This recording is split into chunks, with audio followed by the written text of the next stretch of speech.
13 आयत में लिखा, मिस्र के वंश में लूदी, अनामी, लहाबी, नप्तूही, पत्रूसी, कसलूही, कप्तोरी, कसलूहियों में से पलिश्ती लोग निकले। बड़े ध्यान से सुनने वाला वचन है ये।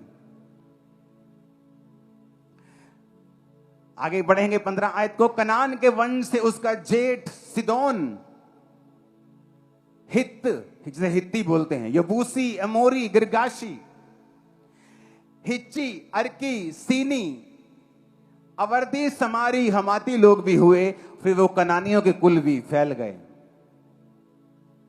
अगर आप ध्यान से पढ़ें बाइबल को तो परमेश्वर ने कहा था, अब्राहम मैं तेरे वंश को कौन कौन से देश दूंगा जिनमें हित्ती, यबूसी, एमोरी लोग रहते हैं।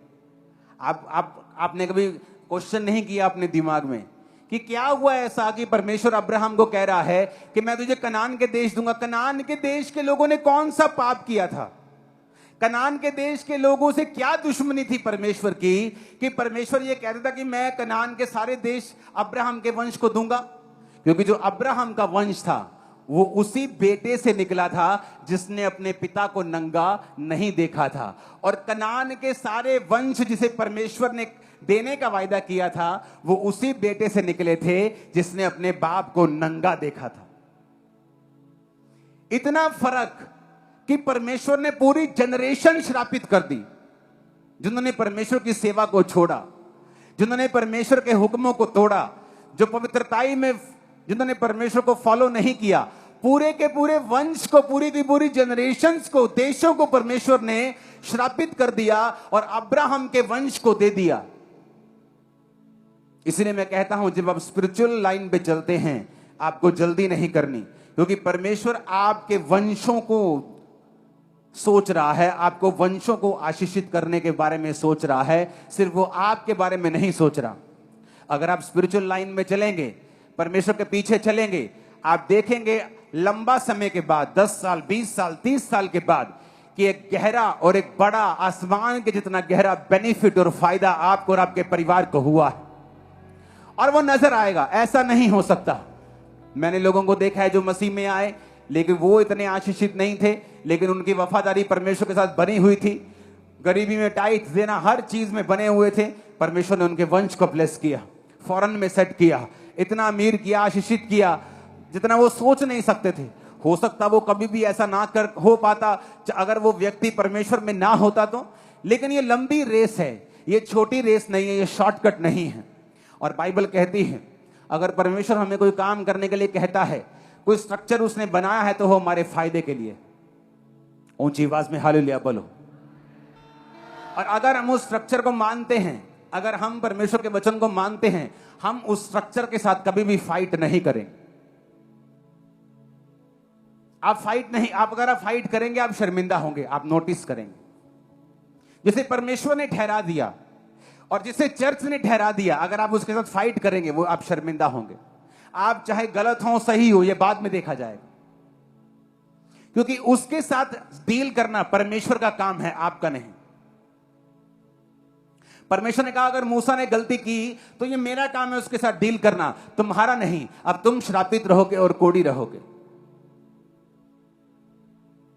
हालेलुया। ऊंची आवाज में हालेलुया बोलो।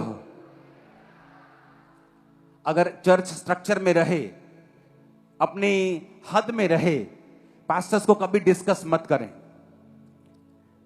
वचन सुने, अच्छा लगे सुने, अच्छा नहीं लगता, आपको लगता है व्यक्ति प्रभु की ओर से नहीं है, त्याग दें, छोड़ दें, लेकिन निंदा ना करें। आपको 1-2 बार किसी को अलर्ट करना है कर दें, लेकिन अपने मुंह से गालियां बकना, अपने मुंह से गंदगी बकना, ये आपका और मेरा काम नहीं है। और इसीलिए लोग श्रापित होते हैं, सेवकाइयां भी श्रापित होती, पास्टर श्रापित हो जाते। लेकिन प्रभु आपके साथ डील करता है जब आप वैर विरोध और कड़वाहट और निंदा और एक दूसरे की लात खींचना जब तक आप छोड़ते नहीं, वो आपके साथ डील करता है। और अगर आप पास्टर के साथ ऐसा कर रहे हैं फिर तो वो आपको डबल डील करता है। अगर आप विश्वासियों के साथ ऐसा कर रहे हैं तो भी वो आपको पनिश करता है। इसलिए तो वचन में लिखा है कि अगर तू परमेश्वर के शरीर का अंग है। अगर दूसरा अंग दुख पाता है, अगर सिर दुख रहा है तो हाथ भंगड़ा नहीं डाल सकता कि चलो सिर ही दुख रहा है, पैर तो भंगड़ा कर सकते हैं। बंदा कहता नहीं यार मैं नहीं आ सकता पार्टी में, क्या हुआ यार मेरा सिर दुख रहा है। वो नहीं कहता यार मेरा सिर ही दुख रहा है, मेरे टांग थोड़ी दुख रही है, पांव थोड़ी दुख रहा है, चल भंगड़ा डालते हैं। कहता नहीं सिर दुख रहा है, उठ नहीं हो रहा। क्योंकि अगर एक अंग दुख पाता है तो दूसरा अंग भी उसके साथ दुख मनाता है। अगर मैं आपको बोलता हूं आपकी आंखें बड़ी सुंदर हैं तो पूरा शरीर फूल जाता है, वाह। हां, तू गाता बड़ा अच्छा, वाह। तेरी आंखें बड़ी सुंदर है, वाह। तेरा पूरा शरीर खुश हो जाता है। और वचन कहता है अगर एक अंग की बड़ाई होती है दूसरा अंग भी बड़ाई करे। लेकिन यहां अगर एक बंदा कुछ अच्छा करता है दूसरा कहता तेन दसदा हुण मैं तेरी करदा शिकायत पापा ने, मैं तेन दसदा। और ये शैतान है, ये शैतानी, प्योर शैतानी। इसे बोलते हैं ना देसी घी और प्योर देसी घी, फर्क होता है ना। एक होता है शैतान, एक होता है प्योर शैतान। ये प्योर शैतान वाले लोग होते हैं और प्रभु इनको सजा देता है। हमेशा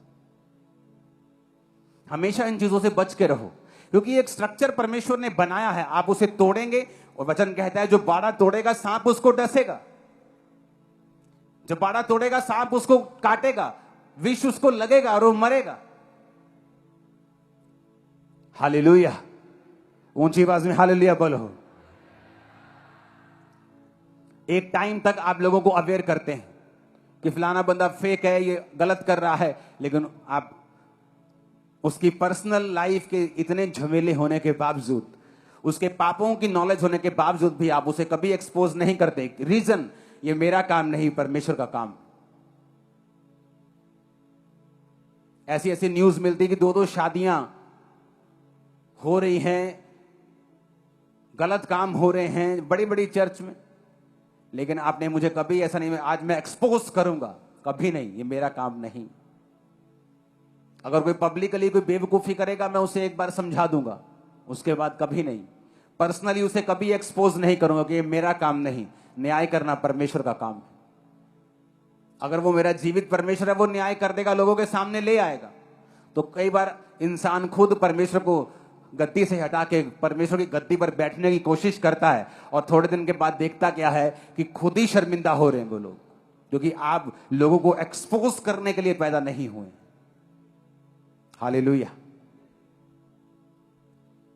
वचन कहता है कि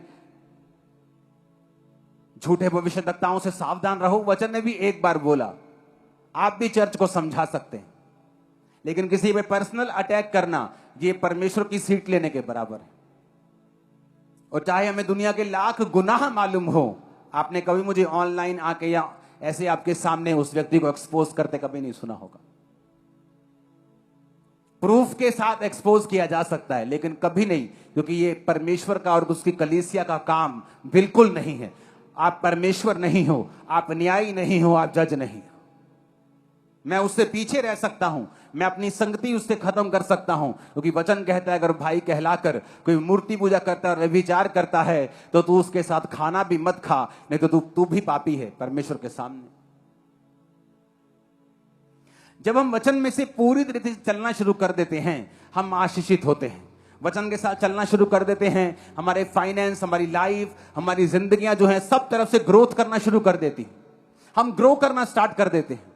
आज पास्टर्स को देखो, आपको इंटरनेट के ऊपर जज करते मिलेंगे, छोटी सी चीज के पीछे पड़ जाएंगे और आपको हर बार वो जज करते हुए मिलेंगे। और जब आप उनकी पर्सनल लाइफ में झांकेंगे और देखेंगे सेवकाइयों में, आप इसीलिए देखेंगे कि कभी भी रिजल्ट ऐसा नहीं है जैसा होना चाहिए था। अभी भी फाइनेंशियल स्ट्रगल चल रहा है, अभी भी पब्लिक नहीं आ रही, लोग नहीं आ रहे। क्यों? परमेश्वर आपको नहीं देता अगर आपकी कैपेसिटी नहीं है तो। आपकी कैपेसिटी जब आत्मा में बढ़ती है, परमेश्वर आपको देता है। आपकी कैपेसिटी बढ़ेगी, वो आपको देगा। वो 10 लीटर के बर्तन में 12 लीटर नहीं दे सकता, उसे मालूम है 2 लीटर वेस्ट हो जाएगा। आपका बर्तन 50 लीटर का कर लीजिए, वो भर देगा आपको। आपकी कैपेसिटी नहीं है। आपको थोड़ी सी बरकत मिले, आप पास्टर्स को जज करना शुरू कर देते हैं।